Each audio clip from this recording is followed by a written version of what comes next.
Today we're going to be playing through the demonstration scenario, The Cleansing Crusade. We'll be playing as Avulas, who is a high elf theocrat. He's the leader of a group of elves who live in the forests, and whose land is being threatened by an encroaching blight. Now, the first thing we're going to want to do is to choose a research path to take. In Age of Wonders 3, each player has a main class which defines the style of gameplay which they were going to use. A theocrat is a sort of priest, so his main focus is inspiring his people to wage holy war against his enemies. And the skill we're going to choose to research will be this one, Purifying Burst. This is a battlefield-wide enchantment which will remove negative effects from our units. Now, as we can see, as we look around our domain, we have a sort of blight coming in from the north. This is a bad thing since it's going to reduce the amount of income we get in our cities, so we're going to want to do something about that by casting a spell. Now, Avulas, not only is he a theocrat, he's also taken the creation specialization, which gives him access to this spell, Cleanse the Lands. This will allow us to remove the blight and replace it with a temperate landscape, which his people prefer. However, that spell is not going to be ready until next turn. So, next we'll want to have a look around our domain so to get a vague idea of where we stand. So we're going to take our leader from the capital city and move him onto this reflective board to the southwest. Now up to the north I saw this dragon's graveyard over time is going to start producing units that will threaten our empire. So it's quite a high priority for us to try and go and get rid of that. We have a stack here, our hero Ealdor the Fierce, who we can send up north, ready to deal with this next turn. Also, to the west, one of our gold mine appears to have been taken over by a group of human scoundrels. It's obviously not a good thing, so we'll want to get rid of those guys as well. Let's move that leader up here.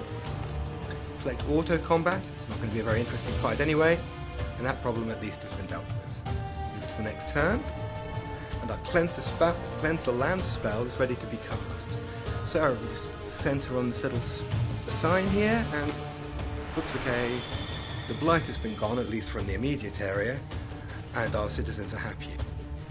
Okay, so for the first stop in our global crusade, we're going to go and cleanse this dragon's graveyard over here. Move in, click enter.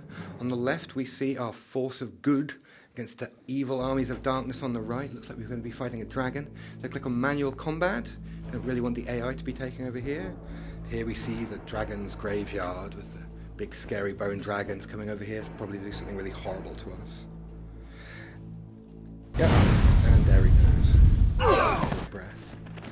And now the other guys are coming in to follow up behind, the evil minions. Now, as theocrats, we obviously have a lot of powers to use against the undead and evil things. And the first thing we're going to try is cast the spell Bane of the Unnatural. This spell will give all of our devout units, which is most of the theocrat units, a damage bonus against the undead, i.e. this big scary dragon here. Now, the first thing we want to do is try and flank him. So we move around behind him, try and backstab him. This means the dragon will lose one of its retaliations in order to turn around, and will also take extra damage. Our hero can also move in and flank him again. Once again, he loses one retaliation, and on the second strike he gets a retaliation. Also, maybe try and do a bit more damage with these crusaders here, see if we can finish him off. Nope, looks like he's made of sterner stuff, so that's not going to work. Now, we do have other things that we need to deal with, so we're going to use a little trick that the theocrat has, which is the convertibility of the evangelist. This allows the evangelist to convert heathen enemies to the true faith. So we'll set these guys over here up on the right, and hopefully the enemy will move into us. There goes the dragon again with his gas breath attack. And here comes an assassin right into the jaws of our little priesthood we've got set up here.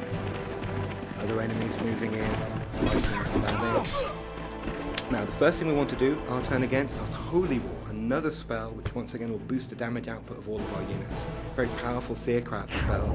Now all of our units will do damage against all enemies. So the first thing we want to do now is try and convert these assassins. Click on that, and now they're on our side, so we can send them over there and let them absorb some of the damage from these scoundrels. There we go. Now hopefully our crusaders can finish them off. As you can see, these holy war casts, the scoundrels really don't stand a chance against those super buffed units. And hopefully the dragon won't stand a chance either. Nope. There we go. And that just leaves one last little pile of skeletons for us to try and finish off. And down they go as well. And victory for the forces of justice. Okay, so now we've completed that treasure side. We get a reward, a magic sword. Give it to our hero to make him more powerful. And now we're ready to bring the light of faith to the heathen masses across the world.